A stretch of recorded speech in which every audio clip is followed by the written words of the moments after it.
Bonjour à tous, on se retrouve pour mes pronos pour la journée du lundi 10 mars. Avant de démarrer, je vous rappelle que vous pouvez vous abonner à la chaîne YouTube de The Turf. Vous pouvez aussi activer la cloche pour être informé dès qu'une nouvelle émission est postée. Puis attention, n'oubliez pas le jeu responsable, les mentions qui sont en bas ici. Et ça en tête bien sûr. Le jeu responsable, vous le savez, c'est un choix aussi en 6 que je vous donne tous les jours aux œufs 5 cordes afin d'optimiser vos mises aux œufs 5 cordes, aux jeux simples, aux jumelés, au trio, etc. Un petit mot également pour vous rappeler que la nouvelle application de The Turf est disponible, plus rapide, plus efficace. N'hésitez pas à la télécharger, surtout si vous l'avez, eh bien, n'hésitez pas à la mettre à jour. Allez, on démarre donc pour ce lundi. C'est à Caen que se dispute le The 5 cordes.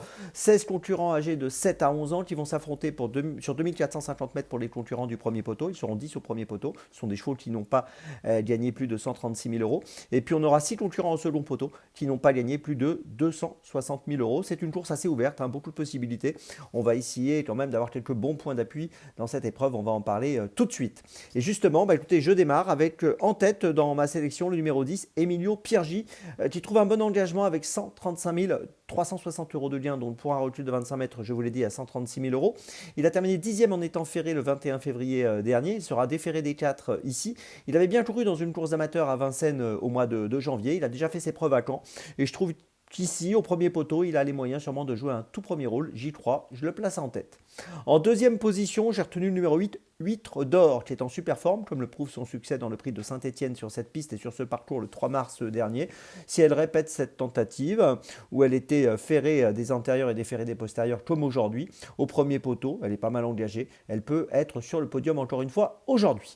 En troisième position, j'ai placé le numéro 6, Haddock du Clos. Alors c'est un cheval qui a été absent assez longtemps, entre le mois de janvier 2024 et le mois de février 2025. Il vient de finir 12e à Mouchanchi pour sa réapparition, c'était le 19 février dernier. Ici, il va se présenter déféré des 4. C'est un élève de Mathieu Mottier qui, globalement, dans sa carrière, s'est montré plutôt performant. 22 courses courues à ce jour, 14 podiums. Et je pense qu'ici, il peut bien faire et finir lui aussi, pourquoi pas, sur le podium. En quatrième position, j'ai placé le numéro 16, Honey King. Attention à lui, il est bien engagé. 257 700 euros pour une qualif à 260 000. C'est un cheval qui a été absent entre le mois de novembre 2024 et le mois de février 2025. Il vient de faire une rentrée, d'effectuer une rentrée 8e à Cordemais le 28 février dernier en étant ferré.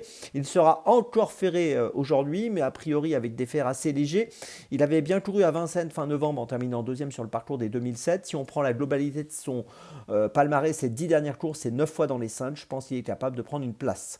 En cinquième position, j'ai placé le numéro 4, Iron Midjack, qui a été disqualifié le 17 février dernier, mais il a des circonstances atténuantes parce qu'en fait il a tapé la roue d'un adversaire, le sulky d'un adversaire, ce qui a engendré la faute.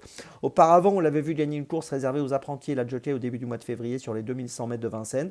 Et ici, si tout se passe bien, je pense qu'il peut être compétitif pour finir dans les 5. Et puis en sixième position, j'ai retenu le numéro 2, Hôtesse Ney, qui vient de gagner à Amiens le 21 février sur 2900 mètres. Ses 10 dernières courses, c'est 7 fois dans les 5. Et je pense que pour une 3, 4, 5e place, c'est intéressant de profiter de sa forme et de la garder. Je vous résume mon choix en 6 pour ce The 5 cordes assez ouvert. En point d'appui, donc les numéros 10, 8 et 6. Et puis derrière ces 3 points d'appui, bien écoutez, je place les numéros 16, 4 et 2. Départ de la course en ce lundi, 13h55, donc pour ce The 5 cordes. Allez, on passe maintenant à Dans mes jumelles pour ce lundi. Et on va démarrer dans mes jumelles précisément à 13h27 sur l'hippodrome du Mans, réunion 3, course 5, avec dans cette 5e course un Méden, donc réservé à des pouliches qui cherchent un premier succès, le numéro 8, Most Glamourous, qui a plutôt bien couru à Chantilly pour ses premiers pas sur la PSF 1900 mètres. Elle a fini 7e, derrière une pouliche qui depuis a regagné, Audubon Park, qui a beaucoup de valeur, mais bon, elle a gagné très facilement, la gagnante. Mais bon, en tout cas, cette pouliche, Most Glamourous, avait plutôt bien couru. Et ici, sur un parcours de 1950 mètres, je pense qu'elle est capable de confirmer ses bons premiers pas et pourquoi pas de trouver le chemin de la victoire dans cette course qui n'a rien d'extraordinaire. Donc attention à elle, le numéro 8, Most Glamourous, c'est mon premier choix de ce lundi. Mon deuxième choix, ce sera sur l'hippodrome de Caen, 15h40, réunion 1, course 4, avec le numéro 12, Lovely Mill. Alors c'est un cheval qui va être déféré des 4 pour la première fois. Ici, il trouve un engagement pas mal, avec 22 810 euros de gain pour une qualif à 25 000, associé à François Lagadoc. On l'a vu gagner à Mouchanchi le 19 février dernier sur 2850 mètres. Ce jour-là, il était déféré des postérieurs pour la première fois, mais il était ferrés des antérieurs. Et ici, sur les 2450 mètres de camp, je pense qu'il est capable de jouer un très bon rôle. Le numéro 12, Lovely Mill, c'est mon deuxième choix de la journée. Mon troisième choix à 16h15, toujours à Caen, réunion 1, course 5, avec le 13 King Fromantro, qui a un engagement très intéressant lui aussi à son avantage aujourd'hui. 54 015 € de gain pour une qualif à 55 000, associé à Mathieu Abrivard. Ses 3 dernières courses, c'est 3 fois sur le podium. Il vient de finir 3e à Vincennes le 16 février, et je pense qu'il est capable de renouer avec le succès dans cette course. Le numéro 13, King Fromantro, dans la 5e de Caen, c'est mon troisième choix. Et puis ma petite folie, ce sera à 15h22, réunion 3, course 8 au Mans, avec le numéro 11, Grit Art, qui est en valeur 24,5, associé à Hugo Lebouc. Et dans ce handicap, Grit Art, qui vient de finir 5e et 2e à Pornichet, me semble très compétitif, et je vous invite à le surveiller de près. Il peut faire afficher une cote autour des 8-10 €. Je vous résume mes choix donc pour ce lundi.